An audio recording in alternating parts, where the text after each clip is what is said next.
Hello, I'm Emmett, filmmaker and truth teller, exposer of the truth behind our so-called multi-exceptional family. Today, I'm gonna reveal the shocking true story behind our seemingly wonderful family. You know how most normal families have a swear jar? You know, if someone swears, they put 25 cents in the jar. Well, that wasn't enough for the Wayneys. We have other jars. So many jars. Jars that make us worry about what we say or do. Jars that give us nightmares. Jars that suck up our money. So join me as I blow the lid off the tyranny of the jars. That's a cliche. Tyranny of the jars? Blow the lid off.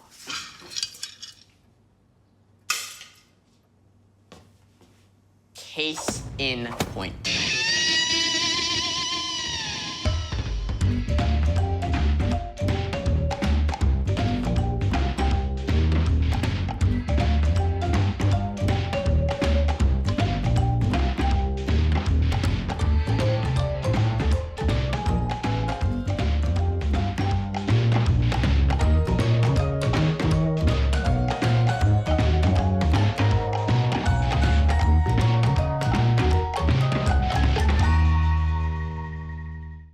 Emmett, why do you have a green wall? It's a green screen. It lets me digitally put you in any location I want. You're not gonna use some random image to make me look ridiculous, are you? Of course not. It will be carefully chosen. Okay. So what is a cliche? A cliche is a sentence, phrase, or idea that has become boring through overuse. Thinking outside the box. Pushing the envelope. Don't cry over spilt milk. Cliches are roving gangs of words. They, like, bully other words that aren't as popular.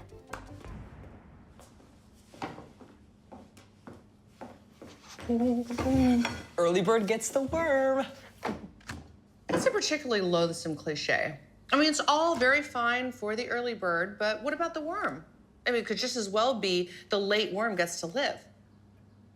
You're absolutely right. I deserve to be fined, and I do not deserve the rest of this cookie. See, as much as Bentley Wayne tries to be commander-in-chief of the word police, he's been getting his cues from a higher power. November 14th, 1987. Cliches are roving gangs of words. They bully other words that aren't as popular. Jasper Harvey uses them all the time. Do you want to go to the prom? It'll be the time of your life, he said. Aren't I always in the time of my life, Jasper? It's going to take years, but I will eradicate these sayings that terrorize original thought. And I'm not going to the prom with him. Oh. We won ugly. Hey, don't beat yourself up, buddy. You showed heart. Yeah, and I thought it was really great the way you avoided getting hit by giving the ball to the other team. Paige, look, we came from behind. The glass is half awesome. Nice cliche catch. Thanks, Paige. Look, the point is, I'm proud the apple doesn't fall far from the tree. Honey. What? Did you catch that? That's the look of disgust we get from Paige Wayne whenever we commit one of these language crimes. Using a cliche doesn't just cost money. It also costs a piece of our soul. To me, cliches are worse than swearing. They're lazy and a poor substitute for original thought. The cliche jars made everyone more articulate. Yes, Mother, articulate and poor. Those jars cost us tens of dollars, and they make us think way too hard about what we're gonna say. But that was just the beginning. Then came the redundancy jar. A redundancy is the unnecessary use of words that could be omitted without loss of meaning or function. Well, this is an unexpected surprise. A surprise, by definition, is unexpected. I came back from that awkward pancake redundancy, and I turned it all around and started winning my battle against the jars. Typical Adam response, until I showed him this footage from after a recent game. I came here to play. One game at a time. Since there's no I in team, I always give it 110%. Oh, come on. Every athlete, coach, every person in sports uses sports cliches. It's an open secret. Is that a cliche? While sports cliches are Adam's most embarrassing weakness, other Wayneys have an even more humiliating struggle, which led to the mispronunciation jar. A mispronunciation is when... Wait, you don't know what a mispronunciation is? I'll be back in an hour. I'm just going to the library. Ha! You said library. You mispronunciated. You may be looking at the mantle and thinking it's only a few jars, but that's where you're wrong. This is where my freedom of speech goes to die. And also my allowance. I'm now in debt. To a jar. I don't see any problem with the jars. They're Paige's idea, and I think they have us all speaking in a much more creative way. Could we stop for a sec? Bathroom break. What Dad didn't realize when he went to the bathroom was that the mic was still live. Oh, I hate those stupid jars. Those jars are ruining my life. What would I do? I'd smash all of them, of course.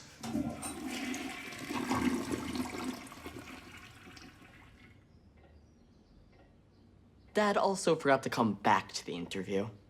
The jars are a noble attempt to protect what is left of the English language. Derek, green was the only color I said you couldn't wear. It messes with my green screen. You're not the boss of me. And besides, what difference does it make what color my shirt is? You look like a floating head. Okay, for the jars to be a deterrent, I think the penalties need to be stiffer. For example, repeat offenders, they should lose their speaking privileges. If that doesn't work, well then, let's just say I'm inventing a new type of humane muzzle. Look, with the power of documentary, I've turned Derek into a screensaver. Oh, wait. Now he's a game. Oh, yeah, back to the documentary. The thing about the jars is that they make you, like, way self-conscious about how you talk. What did you say? What did get out? This is my interview. You said like way self-conscious, the way a valley girl would say like. Please, that is like way insult. You did it again. This is serious. Wayne courtroom serious. I'm embarrassed. Connor's totally innocent use of the word like made Crazy Bentley crazier. So we called a family meeting. Like is a very contagious disfluency. If we allow it to get a toehold in this house, there won't be a jar big enough to contain it. Possibly dumb question. What's a disfluency? There are no dumb questions. So, oh, also, why are there socks? I retract my encouragement. A disfluency is any word or utterance that makes you less fluent. And we certainly don't want that to happen, so we must act fast to contain the outbreak. And our story takes an interesting turn. Over the next 16 minutes, you will witness heroic acts of heroism, moments of outrage and regret. Maybe you might learn something. I personally did not, but you're probably smarter than me. So Mom and Bentley have created a new jar entirely on their own. Normally, there's a protocol we follow. Here's how it should have gone. Step 1, a formal proposal must be made. This is followed by step 2, a spirited debate. Once the proposal's been thoroughly argued, we move to step 3, the vote. And if the proposal passes, a new jar is placed on the mantle. That's what's supposed to happen, but the like epidemic hit us so hard, a sort of panic ensued, and Mom declared the like jar law. The Wayne family democracy became a dictatorship of jars. And the jar wasn't even working. The like epidemic infected everyone, no matter how much money the jar sucked up. Only Mom seemed to be, like, immune. And since Connor was patient 0, her symptoms were the most advanced. It's like the more I, like, try to stop, the more I say like. Well, correcting yourself can be fun. Let's turn it into a game. How? Well, tell me about your day. Okay, today I woke up, like, way too late. Ow! Mom, what is that stuff? Water with a little bit of vinegar. Squirting someone in the face is like inhuman. It burns. I wouldn't even do that like to a cat. Oh. Believe me, this hurts me more than it hurts you. That's a cliche. You're right. Oh, needs more vinegar.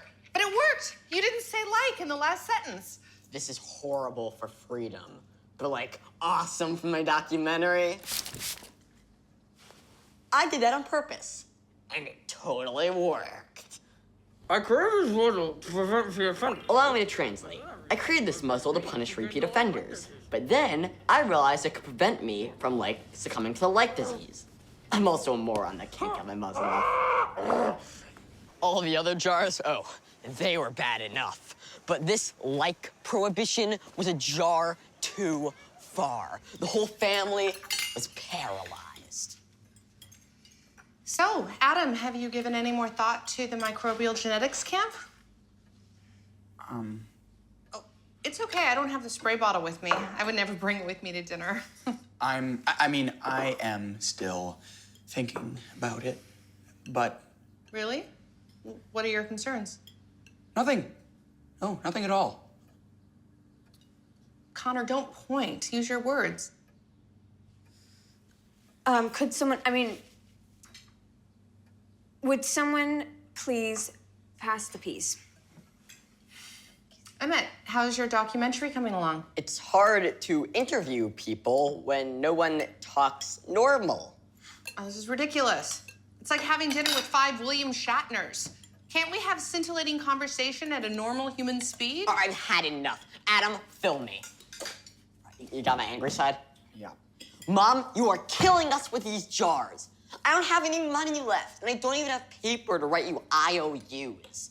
Did you get that sweet zinger about the IOUs? Because of your abusive vinegar spray, my eyebrows still smell like salad dressing. And I used like correctly that time. Look, I need cliches, Mom. I tried giving a locker room pep talk. What I wanted to say was it ain't over till it's over. But it ended up as we must continue playing until the time is up. Everybody yawned, and then we lost.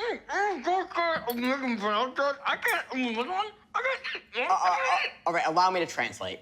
He's sick of the jars too. Thank you. And he's a moron.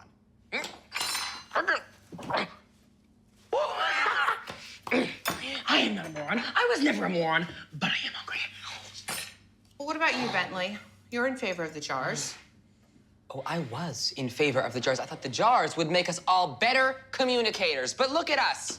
We take an hour to say, pass the peas. We live in fear of being redundant and loathingly of our chronic failure to change common expression into unique phrases. No.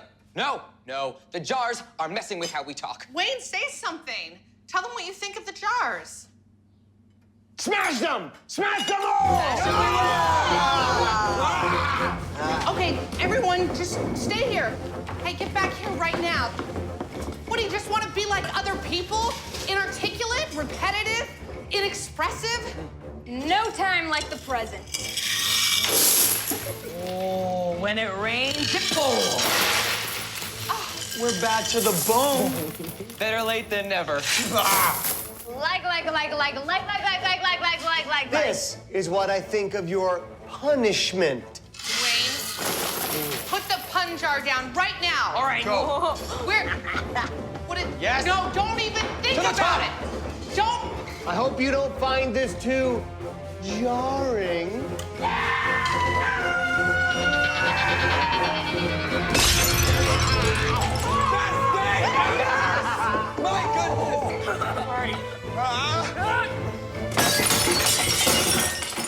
You fools. Some will say I was the match that lit the fire of revolution. History will reflect that. I've got video. Anyway, life's very different around here these days. It just feels so good. I can be myself again, and I don't have to worry about, like, saying like anymore. It was like a burden was just lifted off of me. It was like language guilt, you know? And everyone was blaming me for the epidemic, for starting the whole thing, and now nobody cares. It's not that I like sports cliches. It's just that if you try and say something original, everyone just thinks you're weird. That's life in the big leagues. I ate too much food too fast. I need a bathroom break. Turn off your mic. It's a relief not being the language police anymore. I actually have a better relationship with my siblings now that I'm not busting them for every little faux pas de langue. I hope I said that correctly. Actually, I don't care anymore. Je ne me soucie pas. I don't care. Why do you have stones with caterpillars on them strapped to your head? Oh, I'm sorry, I can't hear you. I was listening to punk rock. Huh? Punk rocks? Yeah? Yeah. Nailed it. I actually glued it. The tyranny of the jars had given way to the reign of puns. It was a time of great cringing and groaning. I don't know what's going on, Derek, but I can't seem to get this toilet to flush.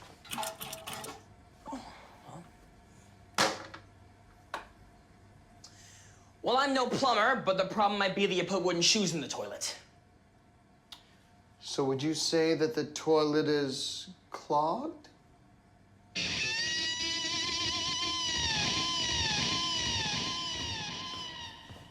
If we had known then what we know now, would we have smashed the jars? Probably. I mean, it was fun. We were really sick of them. But how could we have known we had unleashed forces beyond our control? Forces that had been lying dormant for years. March 24th, 1997. I met a cool guy, Wayne. Well, I thought he was cool until he said that he eats clocks. At first I thought, what a weirdo. And then he said, eating clocks is time-consuming. He was making a pun. I was appalled. And then I thought, he's so attractive in other ways. Maybe I can change him. Guys, check it out. Bigfoot is caught on tape. Oh, no way. I've dreamt this moment. Where is it?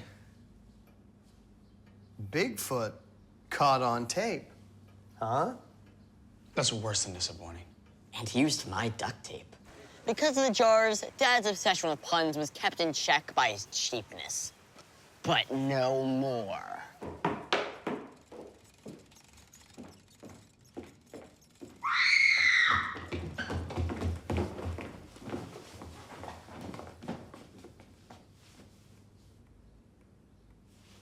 What is that? I don't know. It looks like a stuffed animal wearing an old hat. All right, stuffed lion, top hat, stuffed lion. Roaring 20s? Dandelion. I like can't take this anymore. Well, none of this would be happening if you hadn't, brought into the house. Me? Emmett was the one who lit the spark that started it all. Hey, you guys wanted the jars gone as much as I did. I was just a visionary that made it happen. All right, look at us. We're turning on each other. Thanks, Emmett. Hey, if you guys see Dad, it's bad. I mean, it's really bad. Hey, have you kids seen my website? Get it? Website? Website? Huh? Uh-oh, my website's down. Bingo! My website's back up.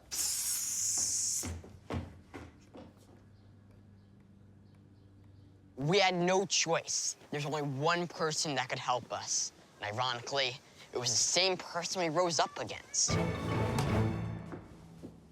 How may I help you? You knew exactly what was gonna happen. It was never about the cliche jar, was it, Mother?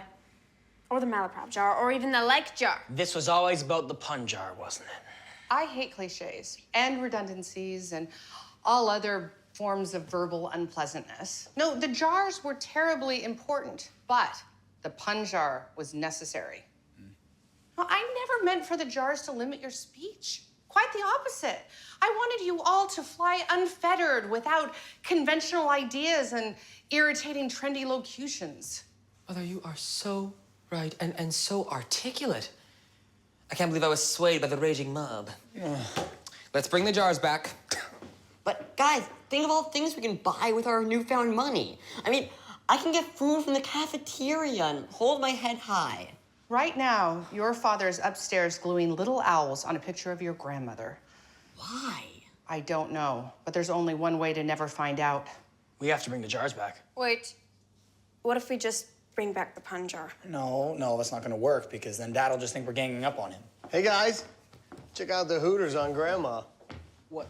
I don't... Oh, come on. Owls on Grandma? Don't make me spell it out. Yeah! Tip of the iceberg, guys! Do it! Do it now! Yeah. Oh, it's done. What?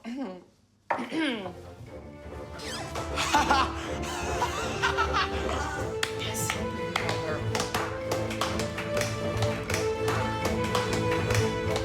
Thank you. So everything went back to the way it was. And you know, it wasn't so bad after all. Dad seemed a little disappointed, though.